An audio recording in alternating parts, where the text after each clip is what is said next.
মায়ের হাতে তোমার প্রথম খাবার, মায়ের গায়ে তোমার প্রথম আদর। তিনি কখনো নিজের জন্য কাঁদে না, তবে সন্তানের ভুলে তার হৃদয় ভেঙে যায়। সন্তান যদি তার জন্য এক ফোঁটা সুখ নিয়ে আসে, আল্লাহ ওই সন্তানের জীবনে বরকতময় করে দেন। ভিডিওটি দেশ এবং দেশের বাহিরে যে যেখান থেকে দেখছেন সবাইকে আসসালামু আলাইকুম। আমি ডলিস লাইফ থেকে সবাইকে জানাই আন্তরিক শুভেচ্ছা ও ভালোবাসা। আশা করি সবাই ভালো আছেন। আলহামদুলিল্লাহ আমার পরিবার নিয়ে আমি ভালো আছি। এই তো আমার ছোট মামুনির জন্মদিন ছিল ২৪শে নভেম্বর। তা আমি কিছুই করিনি, যেহেতু ওর পরীক্ষা চলছে এই জন্য পরীক্ষার ভিতরে কিছুই করা হয়নি। তা ওই যে ওর বড় বোন ওর জন্য কেক নিয়ে এসেছে, কেক অর্ডার করেছিল সেটা নিয়ে এসেছে। তা সেটাই ওরা রাত ১২টার দিকে কাটছিল। ওর বাবাও এসেছিল ওই সময়। ওর বাবা ঘুমাতে যাচ্ছিল। ওরা ডেকে নিয়ে এসেছে যে, "বাবা তুমি দাঁড়াও।" তো ওর বাবা দেখো পাশে দাঁড়িয়ে মেয়ের ছবি উঠাচ্ছে। আসলে আমার আ এই যে ছোট মামুনি আর বড় মামুনি আমার ২ টা সন্তান, আমার ২ চোখের মণি। তো সবাই আমার মেধামণির জন্য দোয়া করো। আল্লাহ যেন ওকে নেক হায়াত দান করে আর ওর মনের সকল ইচ্ছা আল্লাহ যেন পূরণ করে দেন। আসলে কি বলবো, সন্তানের একটু করে বেড়ে ওঠা চোখের সামনে এগুলো আসলে ভোলার মতন না। কখনো কোনো মাই ভুলতে পারে না। আমার ২ টো সন্তান আমার চোখের সামনে আমি যেভাবে মানুষ করেছি, আসলে সেগুলো এই দিনে আমি যখন রাতে ঘুমিয়ে থাকি, তখন আমার দিনটা খুব মনে পড়ে। আর চোখ বন্ধ করলে মনে হয় আমি ওই দিনে আছি এখনো। তারপরে দেখো ২ অম বাপ-বেটিতে ছবি উঠাচ্ছিল। আমার ঘরটা কিন্তু এলোমেলোই আছে। বেশি গোছানো নেই, শরীরটা তেমন ভালো নেই। এইজন্য ঘরটা এলোমেলোই আছে সেই অবস্থায়। আসলে দেখো, আমি যে তোমাদেরকে বলি যে আমার ভাগ্যটা অনেক খারাপ। তো এই যে দেখো, আমি যখনই ভিডিও করতে গেছি তখনই অমনি কারেন্টটা চলে গেছে। তাই এখানে সবাই মিলে যে কয়টা মোবাইল ছিল ঘরে সবগুলো মোবাইলের আলো জ্বালিয়ে দিয়েছে। আর আমি তো টর্চ লাইটের আলোটা জ্বালিয়ে দিয়েছি। যেহেতু আমার লাইট নষ্ট হয়ে গেছে, আরেকটা ছোট লাইট আছে। এখানে ২-৩ টা ছোট লাইট আরকি জ্বালিয়ে রেখেছি। তো এরকমই হয়। আর যেহেতু রাত ১২টা বেজে গেছে, ওরা কেক কাটবে। তো আমার মেধামণির নাম মেহেরিন আলম মেধা। ওকে একটু আদর করে সবাই মেদু বলে ডাকে। তা ওই কেকের পরেই ওর মেদু বলে লিখে নিয়ে এসেছে। তারপরে দেখো, এখানে আমি একটা কথা বলেছি যে, "মেধা তোমার আপুনি এবছর আছে, হয়তো সামনের বছর নাও থাকতে পারে। তোমার আপুনি হয়তো বিয়ে হয়ে যাবে। বিয়ে হয়ে গেলে সামনের বছর হয়তো তোমার জন্মদিনে আর থাকতে পারবে না।" তখন ২ বোনে দেখো একটু জড়াজড়ি করে কিন্তু কান্নাকাটি করে নিল। সেই সাথে ওর ভাইটাও। ৩ ভাই-বোনই একসঙ্গেই কিন্তু কান্নাকাটি করে নিয়েছে। সেটা তোমরা দেখতে পেয়েছ। আর এই যে তোমাদের ভাইয়া বেলে মাছ কিনে নিয়ে এসেছে। একদম জ্যান্ত ট্যাংরা মাছ। মাছগুলো অনেক তাজা ছিল। সেই সাথে দেখো, আমার যে আদুরি ও মাছ দেখে তো পাগল হয়ে গেছে।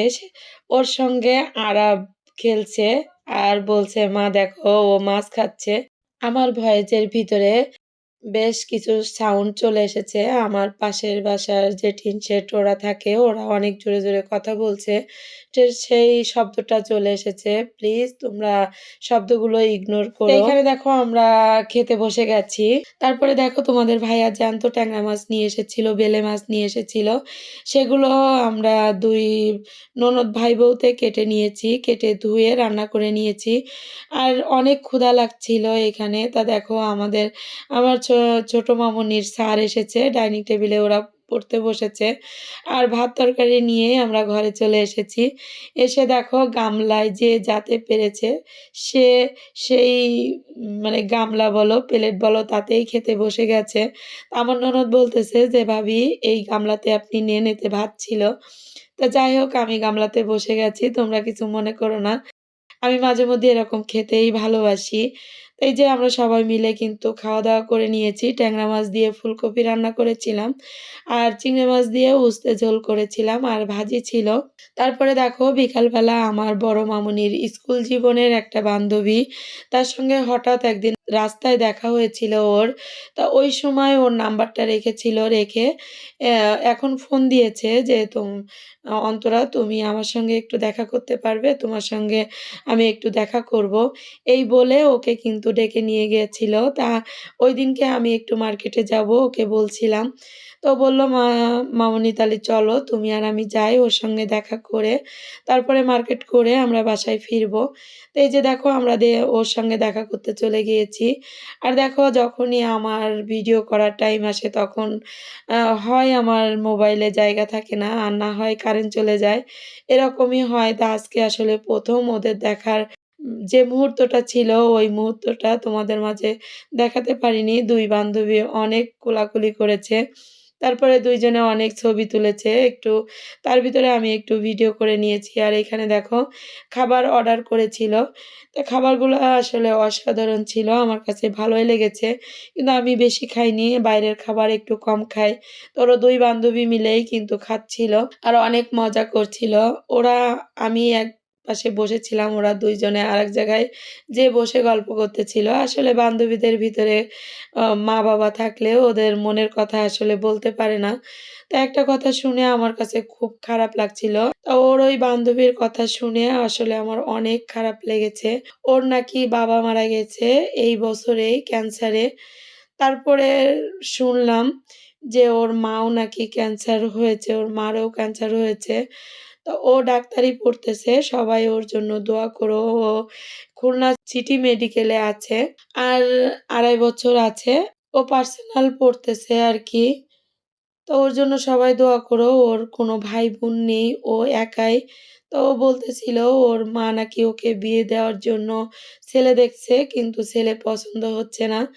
তো এই যে দেখো মেয়েটা আসলে অনেক হাসিখুশি। ওর বাবা চলে গেছে এই বছরে। ওর মাও ক্যান্সার।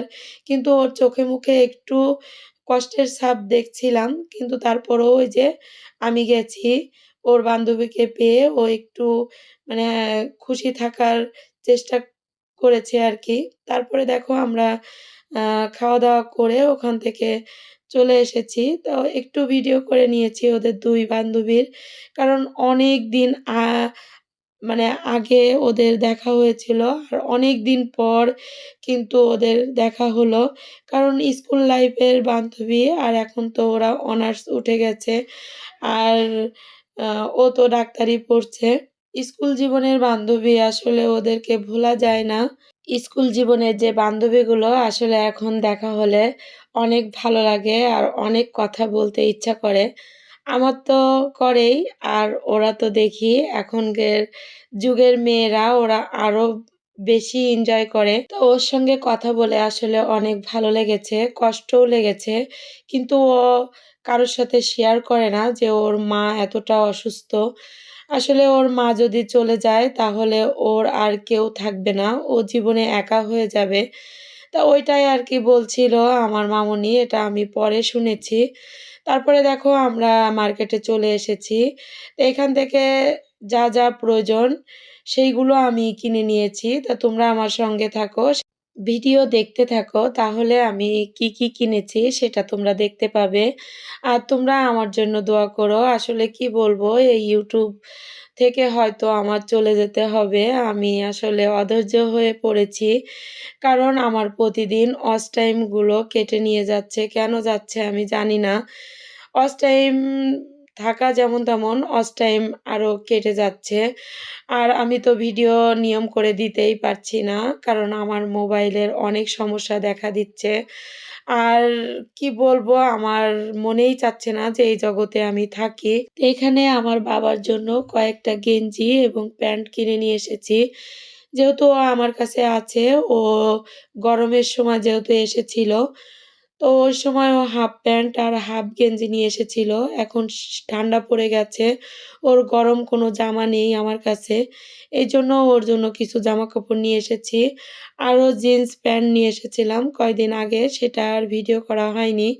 আর এই যে আমার জন্য একটা সানক্রিম নিয়ে এসেছি ব্রাইট থেকে, সেটাও তোমাদের মাঝে শেয়ার করলাম। তার তারপরে দেখো এখানে নিয়ে এসেছি একটা চাদর। আমাদের খুলনা শপিং কমপ্লেক্সে মেলা বসেছে, মানে ছাড় দিয়েছে ৪ বছর পর, পর একটা ছাড় দেয় আরকি উনারা। সেটাই দিয়েছে। তা ওখানে যেয়ে দেখো এই চাদরটা কিনেছি। আর কয়েকটা শাড়ি কিনে নিয়ে এসেছি। আসলে আমার কাছে কিন্তু ভালোই লেগেছে। আর দামটা অনেক কম ছিল যেহেতু ছাড় দিয়েছে। তো এই শাড়িটা আমার কাছে অনেক ভালো লেগেছে। বেগুনি কালারের ভিতরে, মানে পার্পল কালারের ভিতরে সোনালি কালার একটু ছিল। তো এই যে দেখো একটা শাড়ি, আরো ২ টা শাড়ি। একটা দেখো জামদানি প্রিন্টের। এই শাড়িটা আমার কাছে অনেক ভালো লেগেছে। আরেকটা কিনেছি অ্যাশ কালারের। টোটাল আমি ৩ টা শাড়ি আর একটা চাদর কিনে নিয়ে এসেছি। এখানে আমার মামুনি কিন্তু চাদরটা আর ওই যে পার্পল কালারের শাড়িটাও ও নিয়ে গেছে, সেটাও তোমরা দেখতে পাবে। এই যে দেখো অ্যাশ কালার আর কালো, এটা হাফ সিল্কের ভিতরে আমার কাছে শাড়িটা অনেক ভালো লেগেছে। আর আমি শাড়ি পরতে কিন্তু অনেক ভালোবাসি। তা তোমরা ভিডিও দেখতে থাকো। প্রতিদিন তোমাদের কাছ থেকে যেটা চেয়ে নিই তোমরা দিতে ভুলে যাও। আমার ভিডিওটি যদি তোমাদের কাছে ভালো লেগে যায় প্লিজ লাইক দিতে ভুলবে না। আর যদি এই ধরনের লাইফস্টাইল ব্লগ দেখতে চাও, চাইলে চ্যানেলটিকে সাবস্ক্রাইব করে পাশে থাকা বেল আইকন অল অপশনটি সিলেক্ট করে রাখবে। এতে করে আমি যখন নতুন কোনো ভিডিও আপলোড করব, সঙ্গে সঙ্গে নোটিফিকেশন চলে যাবে তোমার মোবাইলে। সুযোগ বুঝে তুমি সেটা দেখে নিতে পারবে। আর যারা এই কাজ করে আমাকে প্রতিনিয়ত সাপোর্ট করে যাচ্ছ, তাদেরকে অসংখ্য, অসংখ্য ধন্যবাদ। এই যে দেখো এখানে একটা আয়রন কিনে নিয়ে এসেছি। আর একটা রাইস কুকার। কারণ রাইস কুকার আমার প্রচুর নষ্ট হয়। একটার পর একটা রাইস কুকার নষ্ট হয়। তা আমি বেশ ২-৩ বছর আমি রাইস কুকার কিনিনি। গ্যাসে রান্না করতাম। কিন্তু গ্যাসে রান্না করতে, করতে এমন গ্যাসের দাম হয়েছে এখন, আর গ্যাস অতিরিক্ত চলে যাচ্ছে। এইজন্য ভাবলাম যে এবার আরেকটা কিনে নিয়ে আসি, দেখি কি হয়। তখন তোমাদের ভাইয়া আমাকে বলছে যে, "তুমি যেয়েই নিয়ে আসো। আমি যাবো না। আমি কিনলেই যখন তোমার পছন্দ হয় না।" তো এই যে দেখো আমার বড় মামুনি আর আমি যেয়ে আর রমজান একসঙ্গে যেয়ে আমরা কিন্তু কিনে নিয়ে এসেছি। তো সবাই আমার এই রাইস কুকার আর আয়রনের জন্য একটু দোয়া করো যাতে এরা বেশিদিন আমার কাছে থাকে। কারণ আমার কাছে বেশিদিন টেকসই হয় না এগুলো। অনেক আগে যে রাইস কুকার কিনেছিলাম, ১ম যে রাইস কুকার কিনেছিলাম ওই রাইস কুকার আমার অনেক বছর গেছে। তারপরে যে কয়টা কিনেছি একটা রাইস কুকারও আমার কিন্তু সেভাবে সার্ভিস দেয়নি। আর জিনিসগুলো কেমন হয়েছে অবশ্যই কমেন্টে জানাতে ভুলবে না। তারপরে দেখো এই যে আমার আদুরি আর সুন্দরী ২ জন মিলে দেখো কি করেছে। তাই যে আদুরি একদম সোফার পর থেকে কাপড় ফেলে দিয়েছে। কুসুম কাভারটাও ফেলে দিয়েছে, দিয়ে নাচানাচি করছে। তো আমি যখন ভিডিও অন করেছি ও তখন চুপ করে বসে গেছে। তো এই যে দেখো ও বাইরে বেরোনোর চেষ্টা করে। সবসময় বাইরে বেরোবে, কিভাবে বাইরে বেরোবে সেই চেষ্টাই করে। তো এই যে দেখো ও, ও কিভাবে দরজা খুলে চলে যায়। আসলে একদম মানুষের মতো। ও হাত দিয়ে দেখো দরজাটা ফাঁক করে, এই দেখো অল্প একটু কিন্তু খুলে ফেলেছে। তারপরে এই যে দেখো ও কিন্তু ঠিকই বেরিয়ে গেল। তো এভাবে আমার বিড়ালগুলো আমার সারাদিন আনন্দে রেখে দেয়। আর এগুলো এখন আমার গোছানো লাগবে। আমি কিন্তু ভিডিওর একদম শেষ পর্যায়ে চলে এসেছি। ফিরে আসবো নতুন কোনো ভিডিও নিয়ে। ততক্ষণ তোমরা ভালো থাকো, সুস্থ থাকো। আমার জন্য দোয়া করবে। আল্লাহ হাফেজ। আসসালামু আলাইকুম।